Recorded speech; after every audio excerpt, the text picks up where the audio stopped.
What's up guys, welcome back to the shop. In today's video we're going to be making a hammer out of nails. So recently I did some patching on my roof and I had a whole bunch of these roofing nails left over, and I thought it'd be really cool to make a hammer with these nails. So that's the thought in mind. I'm going to be putting these in a canister with some steel powder just to fill in the voids, and we're going to make a hammer. Here I got a canister I've already prepared. It's a 4-inch canister cut with a cap on one side, already welded and painted on the inside. And here I have my nails. So these nails come galvanized, so I stripped them with muriatic acid. You can also strip it with vinegar, but I use muriatic acid. So that's going to be the base of what we're using, and I'll be filling in the gaps with some 1090 with a 2% nickel, and that makes sure we have a nice solid billet. And let's get to it.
Alright guys, so the billet has cooled down completely.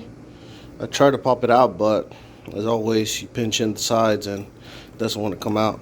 It's loose in there, not very loose, but it's loose in there. So we're going to go ahead and cut it out and release it.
Alright guys, so we just had a big oopsie. What happened was that pedal right there that wasn't doing anything, but it's attached to that guy. I use that foot pedal every now and then whenever I need it, but it's always attached. Well, as I was pressing this guy, for some reason that guy decided to get stuck and it wouldn't release. So that guy overpressed it and that happened, which sucks. I was making good progress. I was taking it nice and slow. It was ripping on the sides a little bit, but I mean, that's to be expected. I was gonna put a piece of steel in the middle and I was gonna flux it and try to forge weld as much of it as I could back, then grind off the rest. But with this overpressing, I don't think that's viable. So I still have a hammer. I'm gonna put it back into the forge and I'm gonna close it up, and then I'm just gonna weld it together.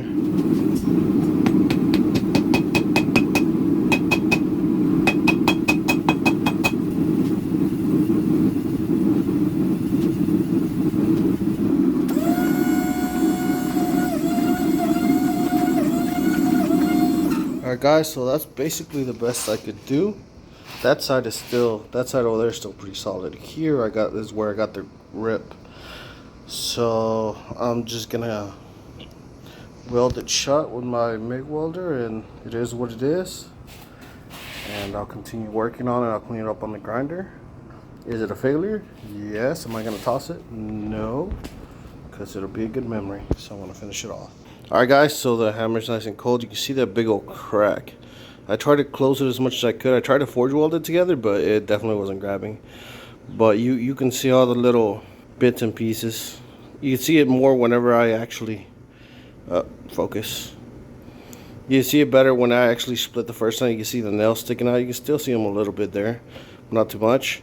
I'm gonna go on ahead and grind it, clean it up, and then I'm gonna weld this. I'm gonna do a little grind, a little V grind, and I'm gonna weld it shut. It's gonna be sturdy. It's gonna be a very sturdy hammer. It's just not gonna be as pretty as I wanted it, but it is what it is. We're gonna finish something at least.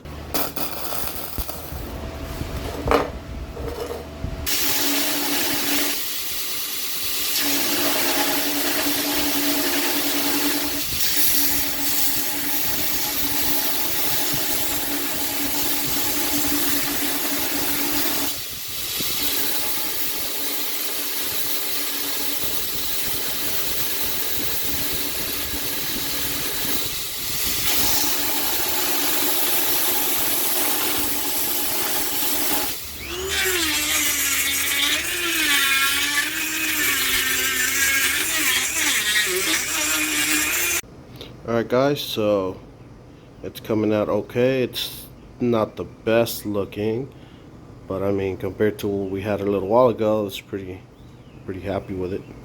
So next up, I'm gonna go ahead and harden the hammer. I'm gonna shallow harden the faces. So I'm just gonna heat those up and just give them a quick dip and let it temper in its own heat. So hopefully that'll look good. And then once all that's done, we're gonna sand it down a lot finer so we can get that Damascus look whenever we etch it, and we'll see what we got.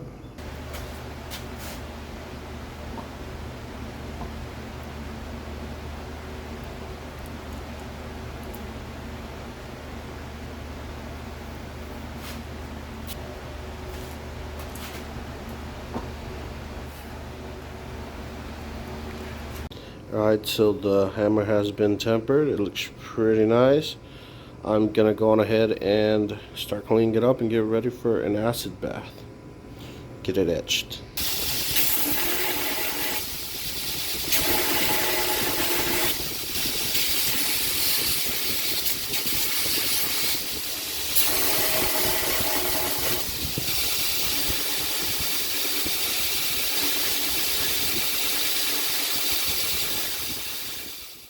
Alright guys, so I got a machine ground to 220. I'm gonna acid etch it, see if this is enough to get a good pattern. If not, I'll go on and start hand sanding it to 400 and we'll give it another try. So hopefully I don't overfill it and it didn't overflow. Alright, we're gonna leave it in there for a while. You can already see it's starting to pop out.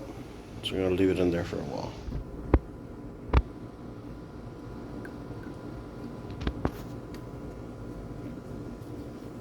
So this guy's looking pretty cool. You can definitely see the screws on there. You can also see my weld in there, but it's looking pretty cool. Almost looks like a mustard patina. I've seen some mustard patinas where it leaves lines like that, but this is definitely not a mustard patina because this is definitely, you can see the heads of the nails in there. Overall, it's looking pretty cool. Alright guys, with the head done and oiled, next I'm going to start on the handle. This is an offcut of the axe that I made for the chopper challenge. If you haven't seen that, I'll leave a card somewhere up here, somewhere in the video where you can check that out. But this is an offcut of it, of the axe handle, and should be big enough for a small handle.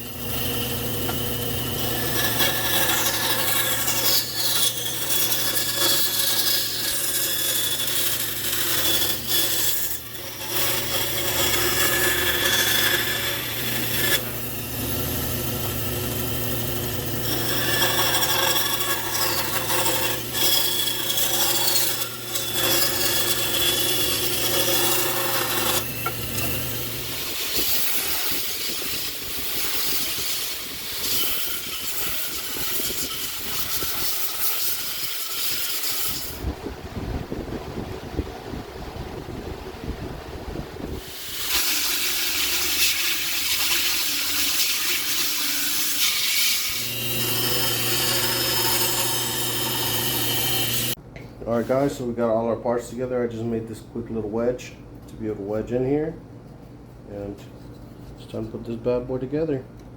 I said bad boy, but it's kind of crappy, but I like it.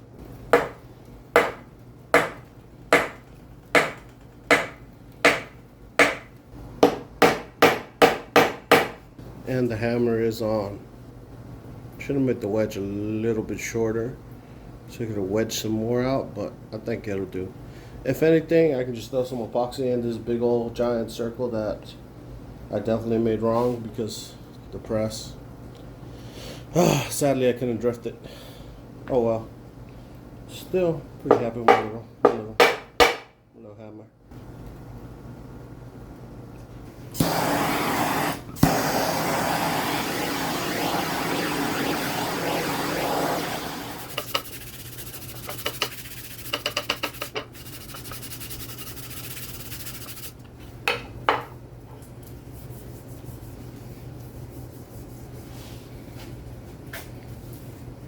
Alright guys, so the hammer is done. You can see the nails in there. They look like little blobs. It's pretty cool looking though. My weld is crappy there, but the whole hammer is crappy, so I thought I'd just leave it there.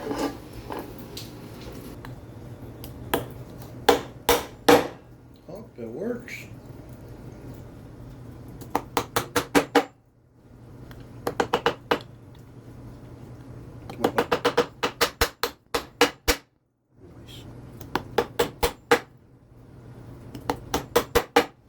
Alright guys, so the hammer is done. If you liked it, thought it was pretty cool, I thought it was pretty cool.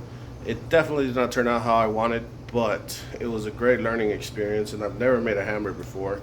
Now I have this little memory for the future. So that's dope. And maybe someday in the future, once I get to network more and meet more people that are in the knife making community, somebody can teach me how to make an actual hammer and not a screw up like this.